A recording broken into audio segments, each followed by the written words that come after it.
Halo semuanya, perkenalkan nama saya Austin Nathanael dan kita hari ini akan melakukan percobaan mengenai larutan buffer. Dan mari saja kita melakukannya di virtual lab. Ini terdapat 1 molar CH3COH atau asam cuka dengan pH 2,38 dan juga 1 molar NaCH3COO dengan pH 9,38. Dan mari kita masukkan bersama-sama. Seperti yang diinstruksikan, kita letakkan 100 ml daripada CH3COH ke dalam beaker ini dan juga kita menambahkan 50 ml NaCH3COO ini ke dalam beaker ini juga sebanyak 50 ml. Dan kita akan mendapatkan pH-nya itu sebesar 4,46. Dan apakah ini memang benar-benar terbukti? Mari kita lakukan percobaan perhitungannya. Pertama-tama yang kita harus lakukan adalah mencari nilai mol dari setiap masing-masing larutan. Yang pertama kita mendapatkan CH3COH sebesar 0,1 mol dan yang kedua NaCH3COO itu sebesar 0,05 mol. Dan langsung saja kita masukkan untuk menentukan konsentrasi ion H+-nya. Dan kita akan mendapatkan dengan rumus Ka dikali mol asam lemah per mol basa konjugasinya.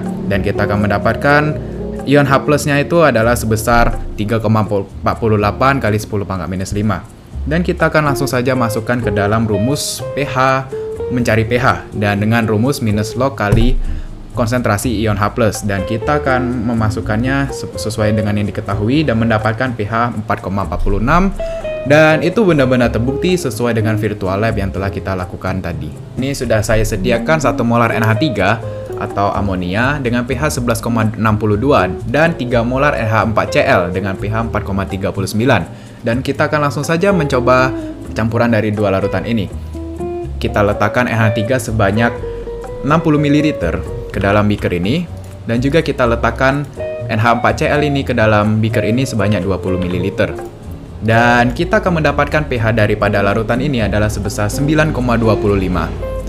Dan mari kita lakukan perhitungan untuk membuktikannya. Kita akan menentukan molnya terlebih dahulu dan kita akan mendapatkan NH3 itu sebanyak 0,06 mol dan juga NH4Cl itu sebesar 0,06 mol juga.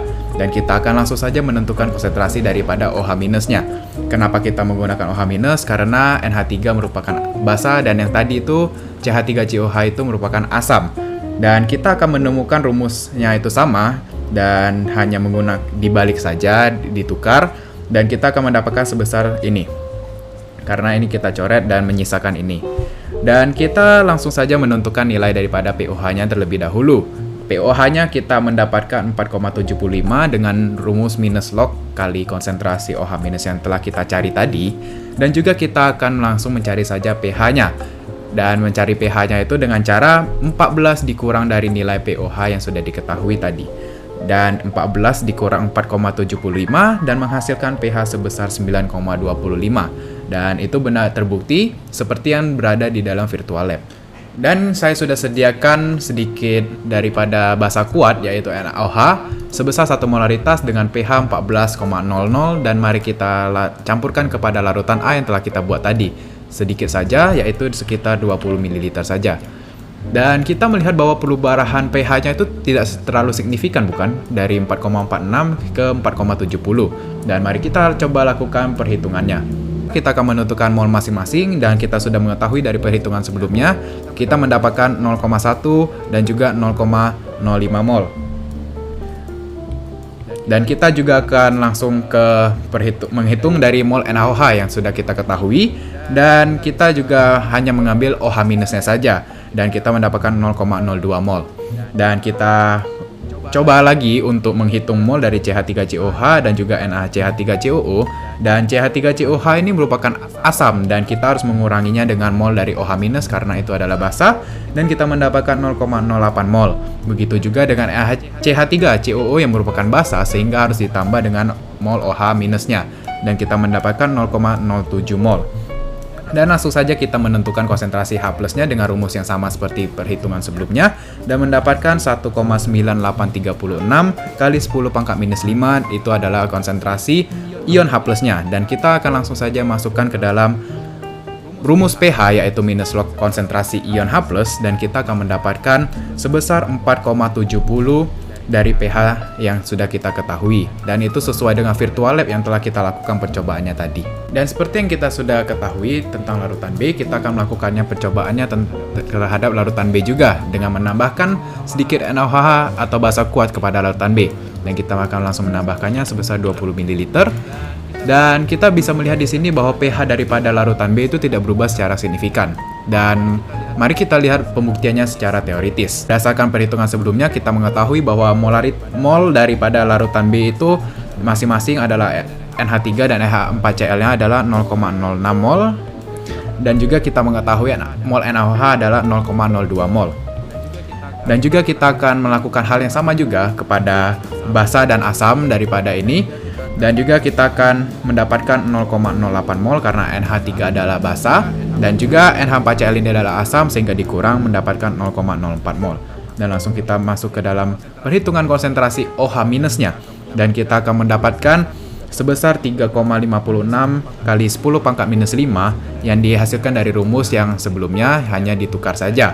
Dan kita akan langsung saja menentukan nilai pH-nya. Namun pertama-tama kita menentukan nilai POH-nya terlebih dahulu, dan kita menggunakan rumus minus log kali konsentrasi OH-nya. Dan kita mendapatkan sebesar 4,45, dan kita akan menguranginya dengan 14 untuk mendapatkan nilai pH-nya.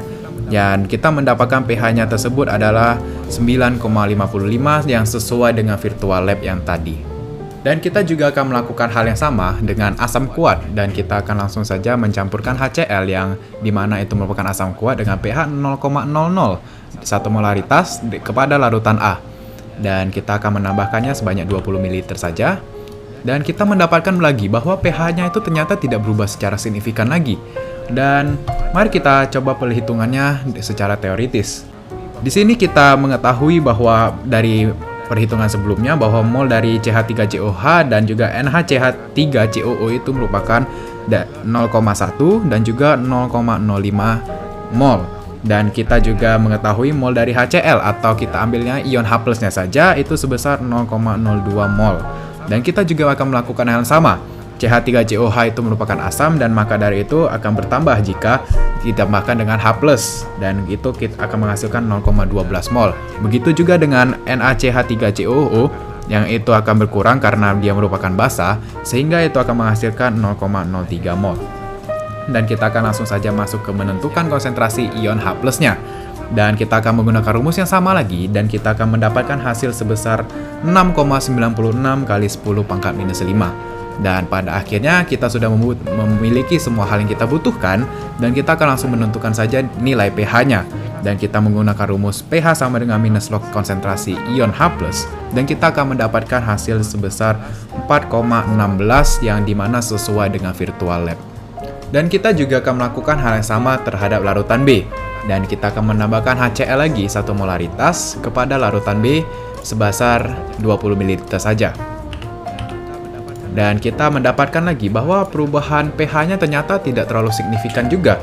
Dan mari kita lihat pembuktiannya secara teoritis. Di dalam perhitungannya, seperti yang kita sudah ketahui di perhitungan sebelumnya, bahwa masing-masing mol daripada NH3 dan NH4Cl itu adalah sebesar 0,06 mol. Dan kita juga mengetahui dari perhitungan sebelumnya bahwa mol dari HCl atau mol dari ion H+-nya itu adalah sebesar 0,02 mol. Dan kita juga akan melakukan hal yang sama dengan melakukan pengurangan asam dan basa, yang dimana dengan NH3 itu sebagai basa dan H+ itu sebagai asam, kita akan menguranginya mendapatkan 0,04. Begitu juga dengan NH4Cl yang merupakan asam, sehingga ditambahkan sehingga mendapatkan hasil 0,08 mol. Dan kita langsung saja lanjut ke penentuan konsentrasi ion OH-, dan kita akan menggunakan rumus yang sama namun hanya ditukar sedikit, dan kita akan mendapatkan sebesar 0,89 kali 10 pangkat minus 5, dan kita akan langsung saja menentukan nilai pH-nya, dan dimana kita harus mencari POH-nya terlebih dahulu, dan kita mendapatkan sebesar 5,05 dengan minus log kali konsentrasi OH-, dan kita akan menguranginya dengan 14, dan kita akan mendapatkan hasil sekitar 8,95 yang sesuai dengan virtual lab.